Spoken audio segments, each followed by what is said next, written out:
Instant dosa बनाने के लिए हम लेंगे एक मिक्सिंग बोल और इसके अंदर डालेंगे सबसे पहले 1 कप चावल का आटा या किसी भी कटोरी को मापकर 1 कटोरी चावल का आटा ले लें। वैसे तो चावल का आटा बहुत ही इजीली आपको ग्रोसरी स्टोर भी मिल जाएगा, लेकिन यदि आपके पास चावल का आटा अवेलेबल नहीं है तो उस कंडीशन में आप कोई भी नॉर्मल चावल ले लें और उन्हें 1 से 2 घंटे के लिए पानी में भिगो दें। फिर जब वो अच्छे से भीग जाए तो मिक्सी में उन्हें एकदम फाइन पीस लें। पानी के साथ ही उन्हें आप पीस सकते हैं क्योंकि ये बैटर हमें एकदम पतला ही रखना है। अब इसके अंदर हम डालेंगे 1 छोटी चम्मच जीरा, कच्चा जीरा हमें इस्तेमाल करना है। साथ ही डालेंगे 6-7 बारीक कटी हुई करी पत्ता। साथ ही इसमें 2 से 3 बारीक कटी हुई मैं हरी मिर्च भी ऐड कर रही हूँ, इससे बहुत अच्छा टेस्ट आएगा। और मैं इसमें डाल रही हूँ एक मीडियम साइज़ का बारीक कटा हुआ प्याज। इससे डोसे में बहुत ही अच्छा टेस्ट आता है, लेकिन यदि आप प्याज नहीं खाते हैं तो इसे स्किप कर सकते हैं। साथ ही मैंने यहाँ पर इस डोसे को और भी ज़्यादा हेल्दी और कलरफुल बनाने के लिए इसमें एक मीडियम साइज़ की कद्दूकस की हुई गाजर भी ऐड की है। आप चाहें तो इस डोसे में और भी बारीक कटी हुई सब्जियों का इस्तेमाल कर सकते हैं। अब स्वाद के अनुसार हम इसमें नमक ऐड कर लेंगे और डालेंगे लास्ट में इसमें बारीक कटी हुई धनिया की पत्ती। अब जिस कटोरी को मापकर हमने चावल का आटा लिया था उसी कटोरी को मापकर ये 2 कटोरी हम पानी ऐड करेंगे। तो यदि आप मेजरिंग कप का इस्तेमाल कर रहे हैं तो 1 कप चावल के आटे के लिए 2 कप पानी का इस्तेमाल करें। बस अच्छे से सारी चीज़ों को मिक्स कर लेना है। तो बैटर बनाने में कोई झंझट नहीं है, कोई सिरदर्दी नहीं है। बस ये सारी चीज़ें डालें, इसमें पानी डालकर मिक्स करें और बैटर हमारा तैयार है। अब वैसे तो इस बैटर से आप डायरेक्ट डोसा बना सकते हैं, लेकिन हमें इसके साथ सर्व करने के लिए चटनी भी बनानी है। तो जब तक हम चटनी बना रहे हैं तब तक हम इसको रेस्ट भी दे लेते हैं। तो 10 से 15 मिनट के लिए हम इसे कवर कर देते हैं। चटनी बनाने के लिए हम लेंगे एक पैन और इसके अंदर डालेंगे 1/4 कप सफ़ेद तिल। और अब इन तिल को हमें लो फ्लेम पर अच्छे से रोस्ट करना है। तो तिल अच्छे से फूल जाएं, तड़कने लगे और हल्के से ब्राउन हो जाएं, तब तक हमें इन्हें रोस्ट करना है। अभी सर्दियां चल रही हैं तो सर्दियों में तो वैसे भी तिल खाना बहुत ही फ़ायदेमंद होता है। तो हम इस तरह से ये चटनी बनाएंगे तो ये हेल्दी भी हो जाएगी और चटनी टेस्टी भी बनेगी। तो 1-2 मिनट मैंने तिल को रोस्ट कर लिया है। तो आप देख सकते हैं इनका जो कलर है वो थोड़ा सा गोल्डन हो गया है। तो जैसे ही तिल ने तड़कना स्टार्ट किया मैंने गैस का फ्लेम ऑफ कर दिया और इसी गर्म पैन के अंदर ये तिल भी धीरे धीरे और अच्छे से रोस्ट हो गए हैं। और तिल को चलाते चलाते अब तिल भी अच्छे ठंडे हो गए हैं। तो तिल को अच्छे से ठंडा करने के बाद ही हमें ग्राइंड करना है। तो अब एक ग्राइंडर जार में इन्हें ट्रांसफ़र कर लेते हैं। अब इस चटनी के टेस्ट को और भी बढ़ाने के लिए हम ग्राइंडर जार में तिल के साथ ही डालेंगे 1/4 कप मूंगफली। तो यहाँ पर मूंगफली को भी मैंने रोस्ट करके लिया है, छिलका इनका हटा लिया है। तो 1/4 कप मूंगफली मैंने ऐड की है और इसी के साथ डालेंगे इसमें 1/4 कप नारियल। मैंने यहाँ पर सूखे नारियल का इस्तेमाल किया है, लेकिन आप चाहें तो ताज़ा नारियल का इस्तेमाल करके भी ये चटनी बना सकते हैं। अब इसमें अपने तीखेपन के हिसाब से या फिर 1 से 2 कटी हुई हरी मिर्च भी ऐड कर लें, क्योंकि इसमें जो तीखापन आएगा वो हरी मिर्च से ही आएगा। 4 से 5 मैं इसमें लहसुन की कलियां भी ऐड कर रही हूँ, लेकिन यदि आप लहसुन नहीं खाते हैं तो इसकी जगह आप अदरक डाल सकते हैं। अब इसमें स्वाद के अनुसार नमक ऐड कर लेंगे और चटनी में खट्टेपन के लिए हम डालेंगे 1 बड़े नींबू का जूस। और यदि आप नींबू का जूस नहीं डालते हैं तो इसकी जगह आप दही का इस्तेमाल भी कर सकते हैं।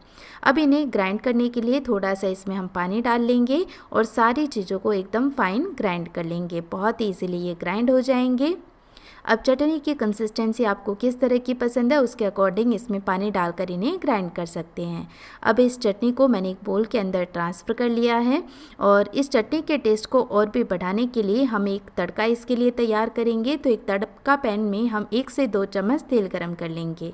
अब जैसे ही तेल गरम हो जाएगा इसके अंदर सबसे पहले डालेंगे 1 छोटी चम्मच राई या फिर सरसों।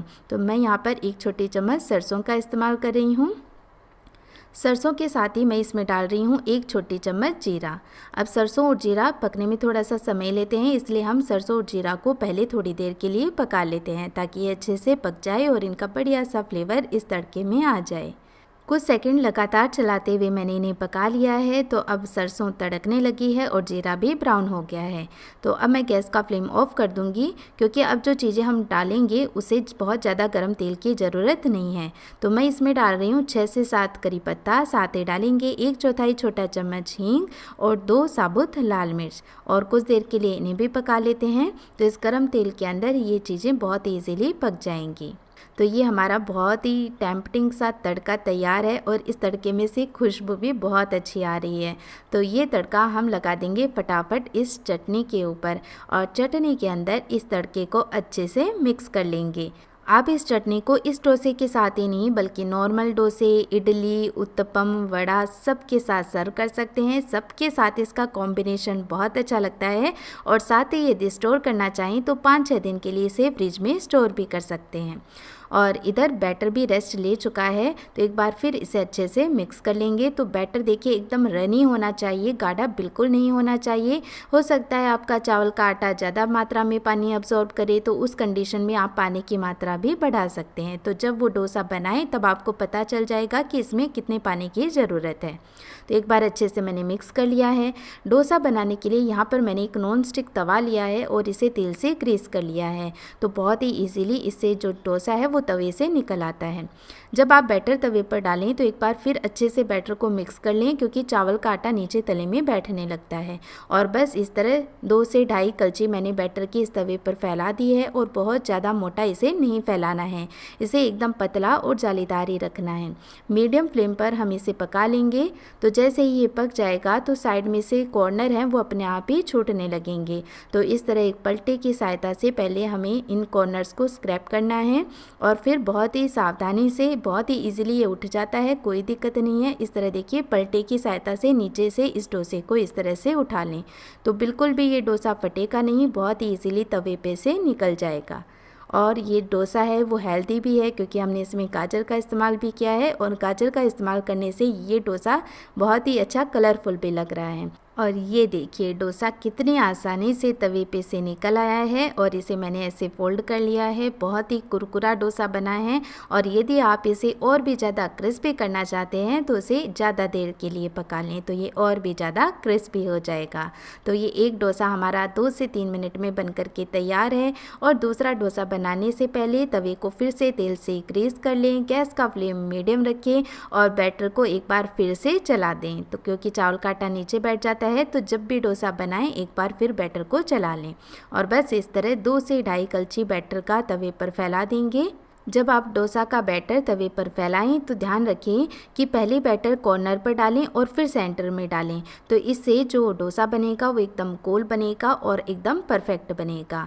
और देखिए 2 से 3 मिनट में ये डोसा भी पक कर के तैयार हो गया है और बहुत ही सावधानी से मैंने इसे ऐसे पलटे की सहायता से निकाल लिया है।